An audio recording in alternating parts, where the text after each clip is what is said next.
Hello, and welcome back to the Talk Series. You know how it is. We're back. I took a small break. Um, but we're back. I'm getting back into the flow of things with the content. You know how it is. I had to take a little break. I was like burning out, I think, but we're back. So, on today's Let's Talk, we're going to talk about some sports for the first time. And if you follow my Twitter, you would know that I like sports. So go follow it, please. It's in the description.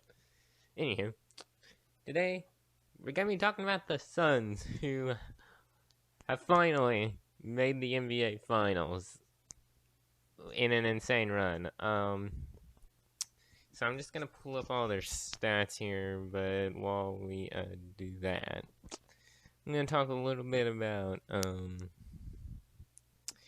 kind of the Suns' run here. So if you don't know, the Suns are out of Phoenix.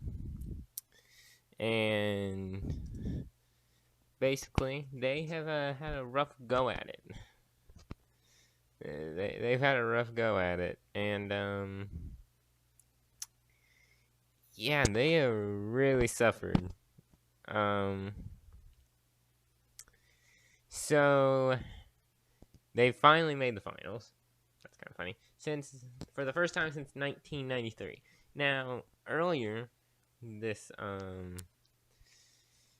I think like a week ago, I think like ESPN or something like did a little stat line where they said every team that's still available to make the finals, none of them have made the finals at all, or they haven't made the finals within like the last 20 years. So like it is kind of nice to have, some new teams in the NBA finals. Everybody remembers like the Warriors and Cavaliers being in the finals for like 3 straight years. Like the first one was okay. The second one was very pog because the Cavaliers came back from a 3-1 deficit, and then the third one is only remembered for the meme of LeBron James staring at J.R. Smith. Like that one was an absolute blowout. That one just kind of sucked. But that was when like the East was not that good, but now there's actual competition in the East. Insane. Um, and the Phoenix Suns, they have not won a championship. They've made the finals, I think, like once or twice or something like that. And they haven't won a finals game because the last time they did make it, which was 1993, Michael Jordan was still like at his peak. So like it sucked because the Sun. It sucked for every single team that kind of peaked at that point, like the Jazz and the Rockets. Like they peaked, but the problem was with that they were playing against the Bulls and Michael Jordan, kind of one of the best players of all time. It's kind of hard to stop Michael Jordan. So like that was super unfortunate for the teams that peaked at that point, but yeah. The way they got here. So last season's finals was basically in the bubble, and people were so basically teams that could still make the playoffs were invited, and the Suns, by a technicality, were available to make the finals. You know how it is, right? Okay, sorry, there was a lot of background noise for a minute, so I was like, well, you might want to pause the recording. Anyways, to my point, they had a technicality by technicality had a chance. They went 8-0 in the bubble, but unfortunately, the other teams that were like so close to losing, managed to just barely squeak into the playoffs, and they didn't.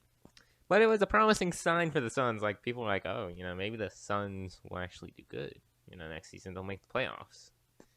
And people were even more happy when the 10-team playoff thing happened, where it's like the play-in, where like if you ranked 7 through 10, you had to play through a play-in, which was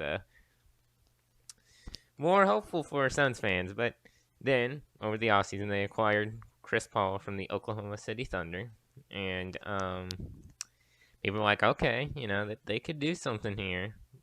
But I don't think really anybody like expected the Suns to just absolutely like pop off.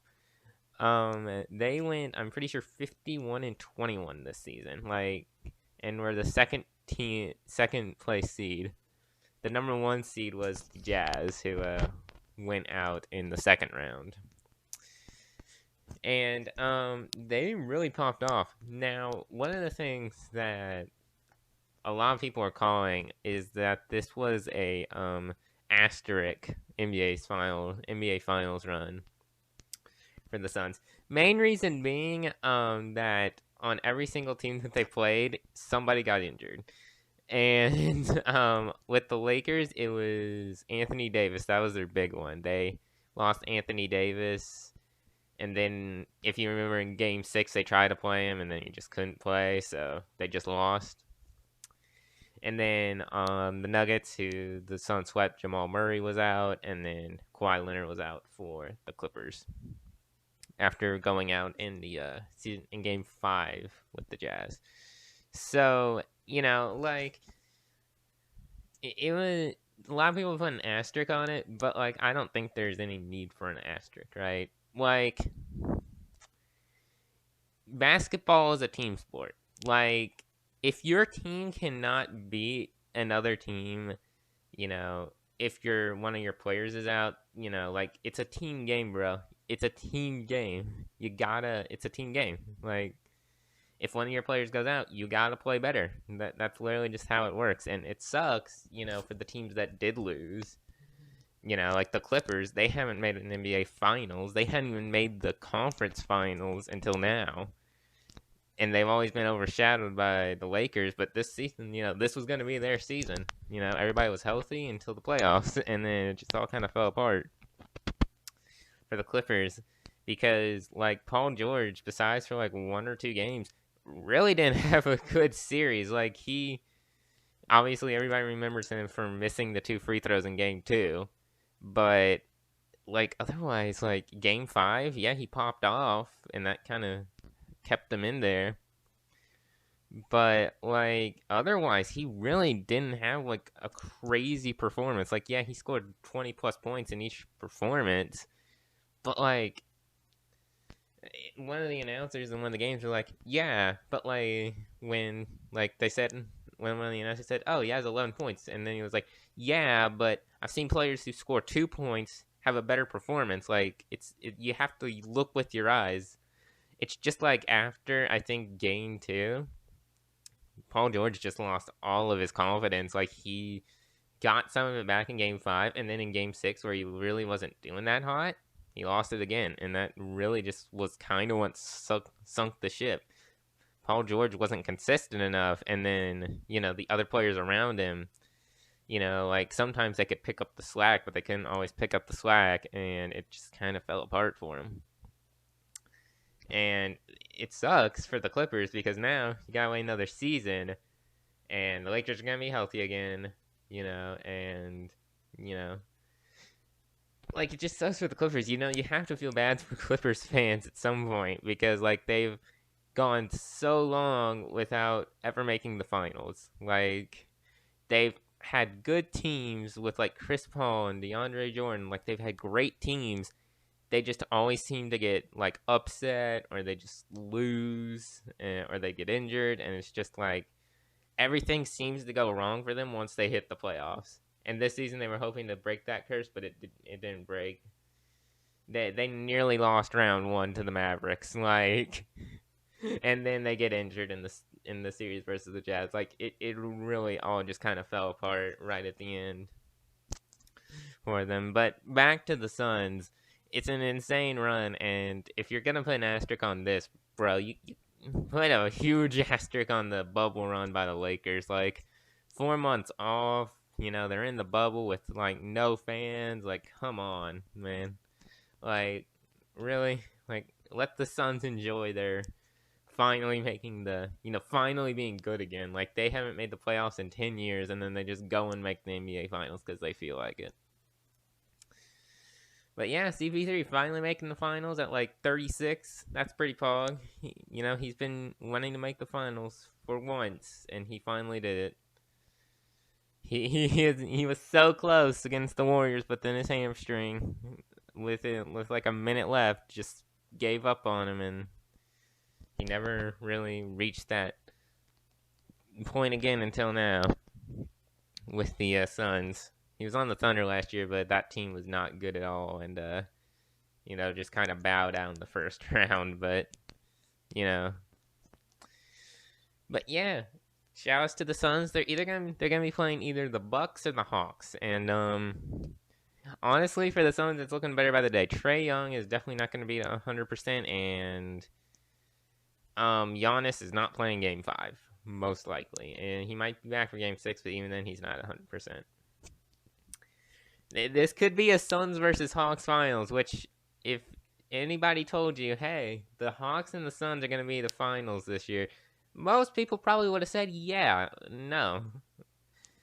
Like, that's insane, right? So I guess we'll have to see what happens with the Bucks versus Hawks series. We'll see if the Bucks players can pick up the slack that Giannis will inevitably bring because he's not playing. So but again, shouts to the Suns fans. You all finally get a glimpse of hope, and hopefully you can finally win an NBA championship. So yeah, that's it for this video.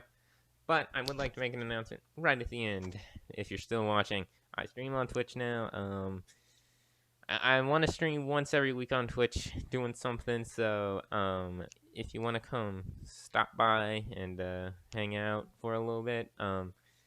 I'll link it down in the description, and hopefully we can get affiliate on there at some point. So, but don't worry, there'll still be YouTube content, and all of the streams that are over on Twitch, like the LCS watch party that was uploaded last week or this week, will be ported over to YouTube as a VOD, and it will upload like at the time my usual like YouTube stream would upload, which is like 12 hours after the stream. So that's it from me. Hope you all have a wonderful day.